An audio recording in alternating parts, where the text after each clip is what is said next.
Hello viewers, Haider अनिसवा channel में आपका इस्तकबाल है। वीवर्स, आज की वीडियो में हम बात करेंगे कि डिप्रेशन से बाहर कैसे निकला जाए। वीवर्स, आप तो जानते ही हैं कि दुनिया एक नया मोड़ ले रही है। कोरोना वायरस पेंडेमिक के बाद लोगों की सोच में बदलाव आ रहा है। इकनॉमिक एक्टिविटीज़ में हर तरफ बदलाव के इम्कानात नज़र आ रहे हैं। यूँ तो पहले ही से डिप्रेशन का शिकार लोगों की तादाद बढ़ती जा रही है। WHO की एक रिपोर्ट के मुताबिक रोज़ बरोज़ डिप्रेशन के मरीजों की तादाद में इजाफा होते जा रहा है। फ़िलहाल 350 मिलियन से ज़्यादा लोग डिप्रेशन का शिकार हैं। ये इस तेज़ी से फैल रहा है कि 2030 तक इम्कान है कि डिप्रेशन डिसेबिलिटी की दूसरी बड़ी वजह बन जाएगी। आप देख रहे हैं कि सूरत हाल कितनी खौफनाक है। डिप्रेशन के मर्ज का शिकार औरत, मर्द, बच्चे, बूढ़े सब उम्र के लोग हो रहे हैं, लेकिन इस मर्ज का शिकार सबसे ज़्यादा औरतें हो रही हैं। व्यूअर्स, अब हम सीखेंगे कि इस खतरनाक मर्ज से कैसे बचा जाए। इस खतरनाक मर्ज से बचना बेहद ज़रूरी है। डिप्रेशन के मर्ज की वजह से अच्छा खासा इंसान नाकारा हो जाता है। हाथ पैर होने के बावजूद हरकत नहीं कर पाता, दिमाग से कुछ अच्छा सोच नहीं पाता, अपने आप को अपाहिज महसूस करता है। दोस्तों, अगर आप डिप्रेशन से निकलना चाहते हैं तो इस मर्ज का इलाज सिर्फ और सिर्फ आपके हाथ में है। अगर आप चाहें तो इस मर्ज से बाहर निकल सकते हैं। दोस्तों, इसके लिए आपको अपने विल पावर को मजबूत बनाने की ज़रूरत है। अपनी सोचों को पॉजिटिव डायरेक्शन देने की ज़रूरत है। अपनी सोचों को मुस्बित डायरेक्शन दे करके आप ज़िंदगी की तरफ दोबारा लौट सकते हैं। अपने आप को डिसफंक्शनल स्टेटस से फिर एक बार एक्टिव बना सकते हैं। डिप्रेशन पर मेरा एक वीडियो पहले से मौजूद है, जिसमें डिप्रेशन के बारे में मुकम्मल जानकारी दी जा चुकी है कि डिप्रेशन क्या है, इसके सिम्टम्स क्या है और क्यों डिप्रेशन में लोग मुब्तला हो रहे हैं। अगर आप इस वीडियो को देखना चाहें तो देख सकते हैं, डिस्क्रिप्शन बॉक्स में उसका लिंक दे दिया गया है। वीवर्स, डिप्रेशन के मर्ज से बाहर निकलने के लिए आपको होलिस्टिक अप्रोच इख्तियार करना पड़ेगा। मैं आपको बता दूं कि डिप्रेशन के दो बड़े रीज़न है। एक है फिजिकल रीज़न और दूसरा साइकोलॉजिकल रीज़न। अगर आप डॉक्टर के पास जाओगे तो वो आपको कुछ दवाएं लिख कर देंगे और ये दवाएं सिर्फ फिजिकल लेवल पर काम करती हैं। इंसान के जिस्म में फिजिकल लेवल पर जो इम्बैलेंस हो जाता है उसको संभालने के लिए डॉक्टर्स दवाएं लिखते हैं।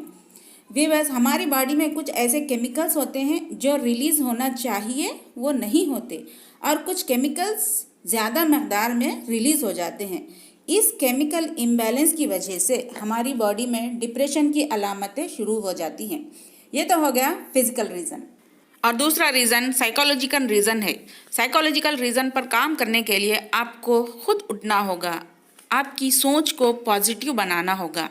डिप्रेशन की वजह से जो गैर ज़रूरी ख्यालात आपके मन में चलते रहते हैं उन पर रोक लगाना होगा। अपने आप को एक्टिव बनाना होगा। नाउमीदी और मायूसी छोड़कर उम्मीद के नए दिए जलाना होगा।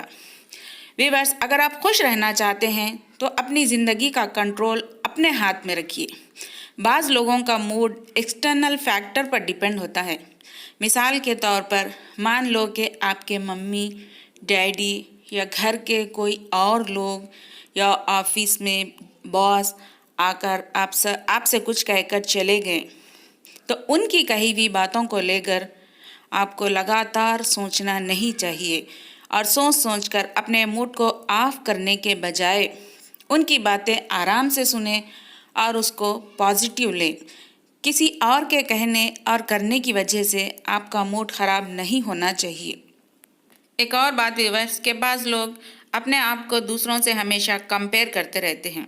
इस तरह अपने आप को दूसरों से कंपेयर करके अपने आप पर गैर ज़रूरी प्रेशर बिल्ड करते हैं।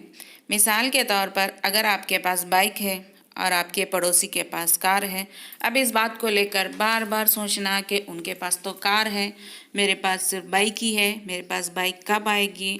इस तरह के गैर ज़रूरी सोच की वजह से आप अपने आप पर गैर ज़रूरी दबाव बिल्ड करेंगे। जो कुछ दिया है उसमें खुश रहना चाहिए, उसी में खुश रहना सीखना चाहिए हमें। और बाज़ लोग दूसरों से बहुत सारी तवक्कात लगा लेते हैं। लोगों से जितनी तवक्कात हम लगाएंगे उतनी ही हमको मायूसी हाथ लगेगी।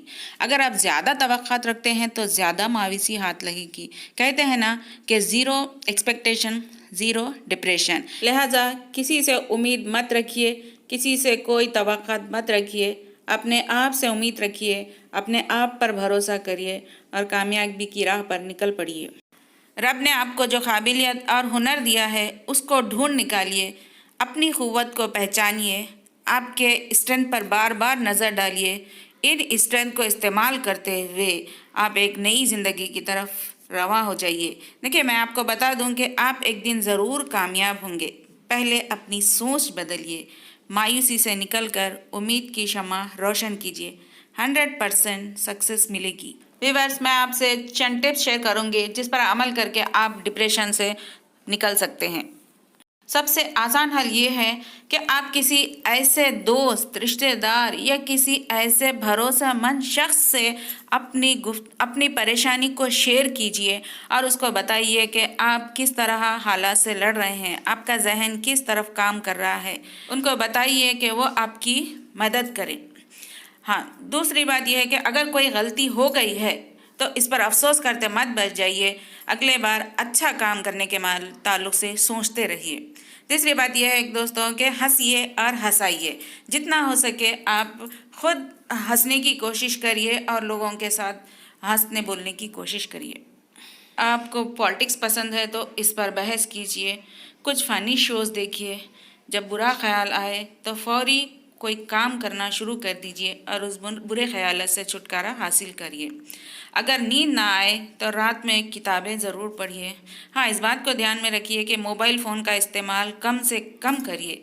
ज़िंदगी को इतना मुश्किल ना बनाओ कि ज़िंदगी गुजारना मुश्किल हो जाए। सोचने से कुछ हासिल नहीं होगा। अपनी सोच को पॉजिटिव डायरेक्शन दीजिए। वक्त पर खाना खाइए, बैलेंस डाइट लीजिए। डाइट में फल, सब्ज़ी और गोश्त का इस्तेमाल कीजिए और साथ साथ वर्जिश भी करिए, क्योंकि एक्सरसाइज करने से मसल्स रिलैक्स होते हैं। घर में कुछ पेड़ पौधे लगाइए। इनमें फूल और फल आते देखकर आपको बेहद खुशी महसूस होगी। व्यूअर्स, अगर आपने अभी तक मेरा चैनल सब्सक्राइब नहीं किया है तो मेरा चैनल सब्सक्राइब कीजिए और बेल आइकन को ज़रूर प्रेस कीजिए। शुक्रिया दोस्तों।